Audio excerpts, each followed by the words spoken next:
శ్రీమాత్రే నమః. మీ పూజలో ఇలా జరిగితే ఇంట్లో దేవుళ్ళు ఉన్నట్లే. మీ ఇంట్లో దైవశక్తులు ఉన్నాయంటే మీరు నమ్ముతారా? కానీ మీరు నమ్మాల్సిందేనండి. పూజ చేసేటప్పుడు మన ఇంట్లో జరిగే కొన్ని వింతలు దేవుడు మన ఇంట్లోనే ఉన్నాడు అనడానికి 100% బలమైన సంకేతాలు. మీరు నిజంగా అదృష్టవంతులు అయితే పూజ చేసేటప్పుడు మీ ఇంట్లో కొన్ని అద్భుతాలు జరుగుతాయి. ఇక మీకు అప్పటి నుండి పట్టిందల్లా బంగారమయం అవుతుంది. మీ ఇంట్లో దేవతలు ఉన్నారని నిరూపించే కొన్ని అద్భుతమైన సంకేతాల గురించి ఈ వీడియోలో తెలుసుకుందాం.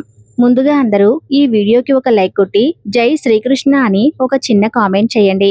మనం చేసే పూజలకు అసలు ఫలితం లభిస్తుందా లేదా అని కొంతమందికి సందేహం ఉంటుంది. భక్తితో ఒక చిన్న దీపం వెలిగించినా సరే సంపూర్ణ దైవానుగ్రహం లభిస్తుంది. అయితే ఇంట్లో పూజ చేసేటప్పుడు దేవునికి పెట్టిన పుష్పాలు దేవుని పటం నుండి కింద పడితే చాలా శుభసూచకం. మీ మనసులోని కోరికలు త్వరలోనే నెరవేరబోతున్నాయని, మీ పూజలకు దైవానుగ్రహం సిద్ధించిందని దీని అర్థం.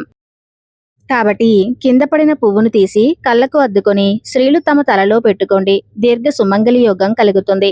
అలాగే ఇంట్లో పూజ చేసేటప్పుడు కొబ్బరికాయలో పువ్వు వస్తే చాలా మంచిది.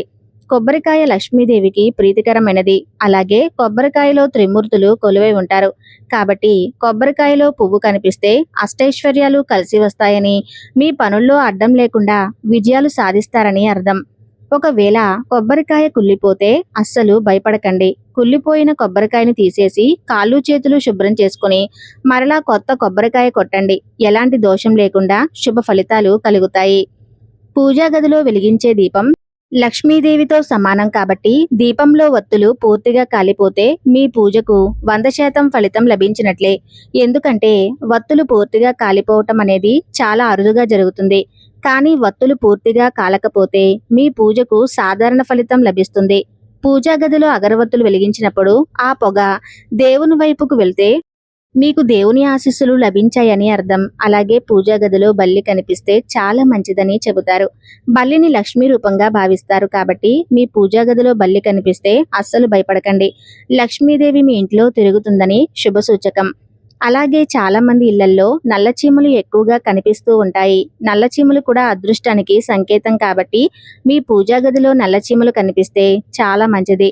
అలాగే దేవునికి నివేదించిన నైవేద్యానికి చీమలు పడితే మీ నైవేద్యాన్ని దేవతలు ఆరగించారని అర్థం. అలాగే దీపారాధన చేసేటప్పుడు ఒక్కోసారి పూజలో తలనొప్పి వస్తుంది.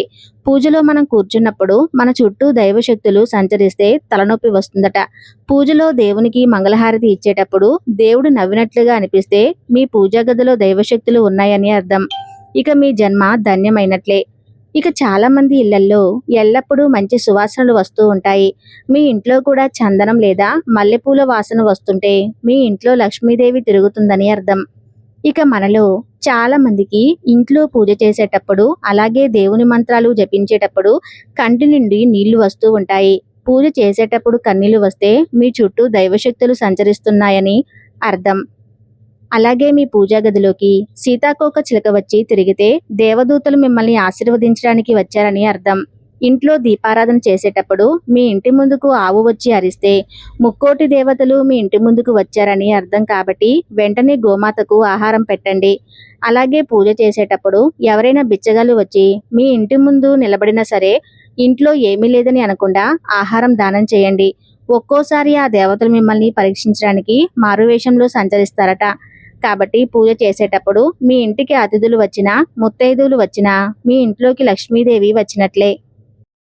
పూజ మధ్యలో దీపం హఠాత్తుగా కొండెక్కితే భారీ ధననష్టాన్ని సూచిస్తుంది. కాబట్టి వెంటనే కొండెక్కిన దీపం తీసేసి కొత్త దీపం వెలిగించి ఓం నమఃశివాయ అనే పంచాక్షరి మంత్రాన్ని 108 సార్లు జపించండి. ఎలాంటి దోషం లేకుండా ఉంటుంది. ఇక వెలుగుతున్న దీపం నుండి వింత శబ్దాలు వస్తుంటే మీ ఇంట్లో భయంకరమైన నరఘోష శత్రువుల నుండి చెడుచూపు గట్టిగా ఉన్నాయని అర్థం. అలాగే వెలుగుతున్న దీపం నుండి నల్లటి పొగ ఎక్కువగా వస్తుంటే మీ ఇంట్లో విపరీతంగా నెగిటివ్ ఎనర్జీ ఉందని అర్థం. దీనివల్ల భార్యాభర్తల మధ్య అకారణంగా గొడవలు ఏర్పడతాయి. అలాగే పూజలో కర్పూర హారతి వెలిగించగానే వెంటనే ఆరిపోతే మీ పూజను దేవుడు స్వీకరించలేదని, మీ ఇంట్లో పితృదోషాల తీవ్రత ఎక్కువగా ఉందని అర్థం.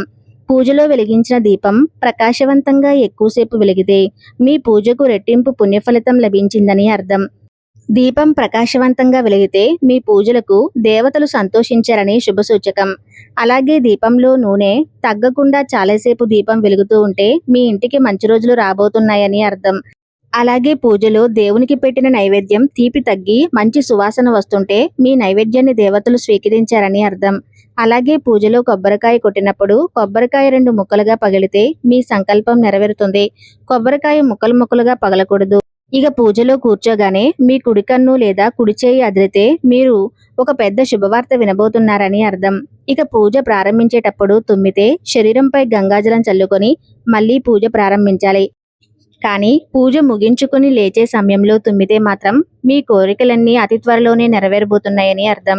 ఇక మీ పూజా గదిని ఎంత శుభ్రం చేసినా ఎప్పుడూ బూజులు కనిపిస్తూ ఉంటే మీ ఇంట్లో లక్ష్మీదేవి ఉండటానికి ఇష్టపడట్లేదు అని అర్థం. కాబట్టి పూజా గదిలో బూజు లేకుండా శుభ్రంగా ఉంచుకోండి. అలాగే ఇంట్లో పూజ చేసేటప్పుడు మీ ఇంటి ముందుకు కాకి వచ్చి విపరీతంగా అరిస్తే మీ ఇంటికి అప్పుల బాధలు విపరీతంగా పెరగబోతున్నాయని అర్థం. అలాగే దీపారాధన చేసేటప్పుడు ఇంట్లో పాలు పొంగి మాడిపోతే ఇంట్లో అనవసరపు ఖర్చులు పెరుగుతాయి. ఇంట్లో పాలు పొంగడం మంచిదే కానీ పాలు మాడిపోకూడదు. తరచూ మీ కలలో దేవతలు కనిపిస్తే మీపై దేవుని ఆశీర్వాదం ఉందని అర్థం. అలాగే కలలో దేవాలయాలు కనిపిస్తే దేవునికి చెల్లించాల్సిన మొక్కుబడి బాకీ ఉందని అర్థం. అలాగే మీకు బ్రహ్మ ముహూర్తం అకస్మాత్తుగా మెలకువ వచ్చి గంట శబ్దం లేదా దేవుని మంత్రాలు వినిపిస్తే అతి త్వరలోనే మీకు మంచి రోజులు రాబోతున్నాయని అర్థం. ఇక మీరు నిద్రిస్తున్నప్పుడు కలలో తెల్లని గుర్రం లేదా ఏనుగులు కనిపిస్తే త్వరలో మీకు కష్టాలన్నీ తొలగిపోయి లక్ష్మీదేవి అనుగ్రహం కలగబోతుందని అర్థం. పూజ ముగించి హారతి కళ్ళకు అద్దుకునేటప్పుడు మీ ఒళ్ళంతా ఒక్కసారి పులకరిస్తే మీ చుట్టూ ఉన్న నెగిటివ్ ఎనర్జీ తొలగిపోయి దైవశక్తి మీ శరీరంలోకి ప్రవేశించిందని అర్థం. అలాగే పూజలో ఉపయోగించే పసుపు కుంకుమలు కింద పడిపోతే ఏదో అరిష్టం జరగబోతుందని అనుకుంటారు. కానీ పూజలో పసుపు కుంకుమలు కింద పడితే భూమాతకు మీరు బొట్టు పెట్టినట్లే. అలాగే వెలుగుతున్న దీపం ప్రమిద ఉన్నట్టుండి పగిలిపోతే మీ భర్త కెరీర్లో లేదా వ్యాపారంలో ఏదో పెద్ద అడ్డంకి రాబోతుందని అర్థం. అలాగే పూజా గదిలో ఉన్న దేవుని ఫోటో లేదా విగ్రహం ఉన్నట్టుండి కింద పడిపోతే మీ ఇంటి యజమానికి ఆకస్మిక ప్రమాదాలు రాబోతున్నాయని సంకేతం. సకల దేవత స్వరూపిణి అయిన గోమాత శుక్రవారం లేదా మంగళవారం రోజు అనుకోకుండా మీ ఇంటి ముందుకు వచ్చి ఆహారాన్ని స్వీకరించిన, మూత్రం పోసినా లేదా పేడ వేసినా మీ ఆర్థిక సమస్యలన్నీ తొలగిపోయి త్వరలోనే మీకు అదృష్టం పట్టబోతుందని అర్థం. పూజలో దేవునికి సమర్పించిన నైవేద్యంలో తల వెంట్రుకలు కనిపిస్తే ఆ నైవేద్యం అపవిత్రమైందని, ఇంట్లో రాహు ప్రభావం వల్ల దరిద్రం పెరుగుతుందని అర్థం. మీ పూజా గదిలో ఎక్కువగా దేవుళ్ళ విగ్రహాలు ఉండకూడదు. దీనివల్ల మీ పూజకు సరైన ఫలితం దక్కదు.